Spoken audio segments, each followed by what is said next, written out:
તો લંડનમાં હું જે જગ્યાએ જોબ કરું છું કંપનીમાં, એના મેનેજરે મને એક વાત કીધી અને લાઈક એ મેનેજર કંઈ જેવા તેવા મેનેજર બી નહીં, આપણે એકદમ રિસ્પેક્ટ કરે છે એમની, બિકોઝ બહુ સ્ટ્રગલ કરીને ઉપર આવ્યા છે અને જે એમના પર વીતી ગયું છે, જે શીખા છે, શું કહેવાય, નીચે પડીને ઊભા થયા અને જે શીખા છે એના પરથી મને એમને એક વાત કીધી કે એકદમ સક્સેસ વ્યક્તિ હોય, મહાન વ્યક્તિ હોય, જે દરેક જગ્યાએ આગળ હોય, કે લાઈક જેમ કે વિરાટ કોહલી છે, નરેન્દ્ર મોદી છે, રતન ટાટા છે, એ બધા છે, તે લોકો આગળ કેવી રીતે વધ્યા એનું એક સિક્રેટ છે કે જ્યારે બી એ લોકો એકલા હોય ને તો લાઈક કંઈ વગર કામનું કામ ના કરતા હોય, કોઈ ગપસપ ના મારતા હોય, કોઈ પિક્ચર ના જોતા હોય, કોઈ નેટફ્લિક્સ પર સિરીઝ ના જોતા હોય, પણ એ જે એકલા હોય, એમની પાસે ટાઈમ હોય, તો એ ટાઈમમાં એ પોતાના લક્ષ્ય, પોતાના સક્સેસ, કે જેમને જે અચીવ કરવું છે એના વિશે વિચારતા હોય, એના વિશે કામ કરતા હોય.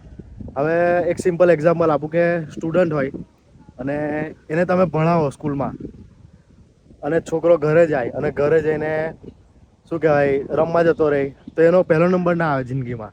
પણ એ સ્ટુડન્ટ છે, તમે એને ભણાવો, ઘરે જઈને એકલામાં પ્રેક્ટિસ કરે તોય આગળ વધે. મેં કીધું આના એકદમ સાચી વાત છે. એટલે જો તમે પણ પોતાના લાઈફમાં કંઈ બનવા માંગતા હોય, તમે જ્યારે એકલા હોય ને ત્યારે ટાઈમને તમારે જે બી અચીવ કરવું હોય એની પાછળ બગાડો, ના કે કોઈ જો વાત કરીને, સિરીઝો જોઈને કે કંઈ બી જોઈને. તો તમને શું લાગે છે, આ વાત સાચી છે કે ખોટી? અને ખુદ મારો એક એક્સપિરિયન્સ છે કે હું જ્યારે લંડન આવેલો ને ત્યારે હું મારા ઘરથી જોબ લાઈક 2 કલાક દૂર હતી. તો હું સવારે 6 વાગે ઉઠતો હતો અને પહેલાં બસ લો, પછી અંડરગ્રાઉન્ડ ટ્રેન લો. તો અંડરગ્રાઉન્ડ ટ્રેનમાં છે ને નેટવર્ક નહોતું આવતું. તો એ ટાઈમે હું શું કરતો હતો કે બધું આ રીતના વિચારતો હતો કે કયા ટૉપિક પર રીલ બનાવવું, લાઈક એને હું લખતો હતો નોટમાં અને પછી બહાર આવીને મારો જે ડિસ્ટન્સ હતો સ્ટેશનથી લઈને જોબનો, ત્યાં હું રીલ બનાવતો હતો. જો આ જ જગ્યાએ હું એ ટાઈમે ગાયનો સાંભળતે કે કંઈ બી લાઈક નેટફ્લિક્સમાં સિરીઝ જોતે તો અત્યારે મારા આટલા ફોલોવર ના થતે.